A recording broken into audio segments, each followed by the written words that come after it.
In the name of Allah, who is the most bountiful and merciful, He is all seeing and all knowing. Dear students, today my topic is contributions of White and Surrey in English poetry. Now I would like to throw light on their contribution. First of all, in this lecture, I will talk about the contributions of Thomas White. Actually, Thomas White was born in 1503 and he died in 1542. He died in the age of 36, very young. So he cannot put more contributions through English. But he is the man who perceived that English can also be used as poetic language. For example, he I have already told in the age of Chaucer that in that time English was considered the language of vagabonds and ruffians.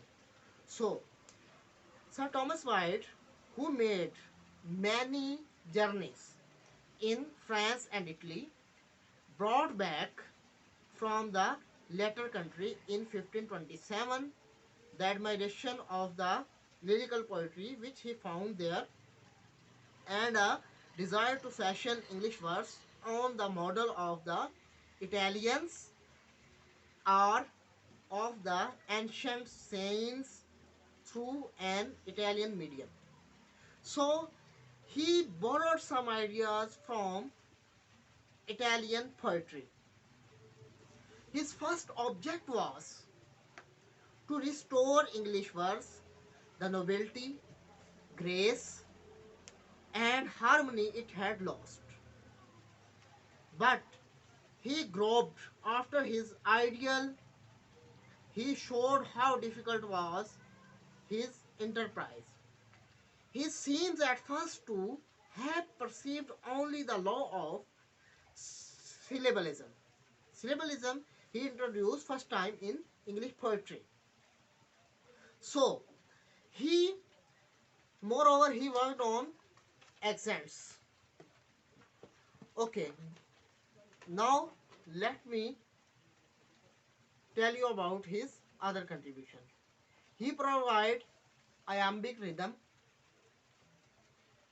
and after sometimes he uses Dante's terza rima. He is a form of, you can say that it was form of poetry or poems, and sometimes he Serafino's stability, octatives rhyming as A B A B A B C C, and sometimes he intimates the Petrarchan sonnet because he was the first one who introduced Petrarchan sonnet in English poetry. This sonnet, the idea of this sonnet was brought by him. You know that sonnet is a poem which consists of two parts. Eight parts, eight lines are called octave, and other six lines are called sestets. So this yongra is brought in English poetry by White and Surrey. They worked very hard. Unfortunately, they got very short time to practice their skills in the language. So it was the sonnet that lyricism again entered English poetry. Whether it were translated or intimated mattered little. You know that because White usually gave many translations of Dante's poetry, and particularly Petrarch's. Petrarch was an Italian poet, and he was very good poet. He was inventor of sonnets. So he uh, his contributions are many are very few, but this thing we have to appreciate that actually he provides the foundations to the poetry and particularly sonnets, and you know that Shakespeare has shown his mastery of language by writing sonnets. One thing, another thing, it was rendered the music of feeling of passion. It called for that the rare words, the metaphor, subtlety, and condensation. These were the characteristics of his sonnets. First of all, first, first is words, imaginary words, good words. After this, metaphors. He used metaphor very perfectly and emphatically. After this, he used subtlety of language. And after this, you don't read it as subtlety. This is subtlety, and its spellings are subtlety. Subtlety. After this, and condensation. He he put the poetry in proper pattern. After this, now White wrote no memorable sonnets. This is another fact. It's his defect. And when you write the analysis of White as poet, you will also add this point. White wrote no memorable sonnets, but he blazed the track. He paved the way to the writers who wrote sonnets like Shakespeare and Donne, and they achieved very proficiency in this genre of poetry. After this, his imitations of Petrarch brought bold and new images into English poetry. He speaks of love, who here I would like to quote his two lines.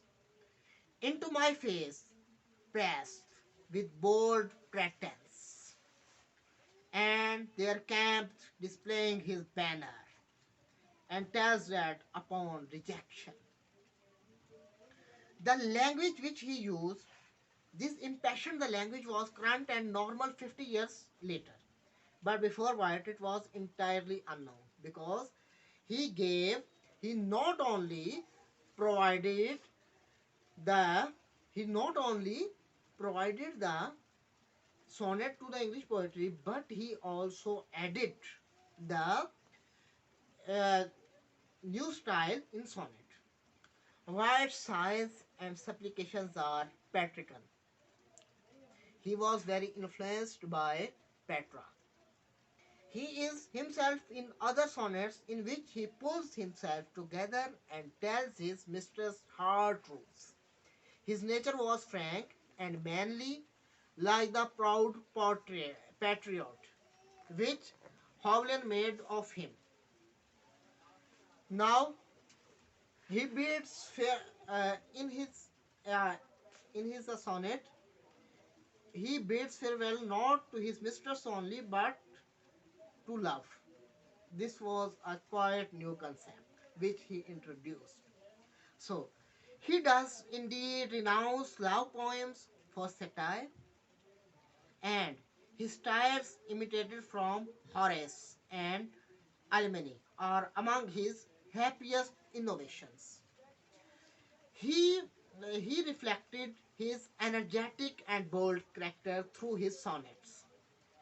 He wrote a few sonnets and they were not good in quality, but indeed he expressed himself fully in his sonnets. After this, the courtier, withdrawn from the court, relates the vice and wretchedness he has seen. He mocks the gallants who advance their fortunes by marrying old widows. He actually made the target of the lusty young men who are not only in lust of physical but also in materialistic. So, after this, the cavalier tone of his personal sonnets and his satires recurs a few poems which are not true songs. For instance, that beginning, Madam, withouten many words, in which he calls upon his mistress to answer him yeah or no. Yea or nay. He asks his mistress, will she bother with him or not? Answer in single word. And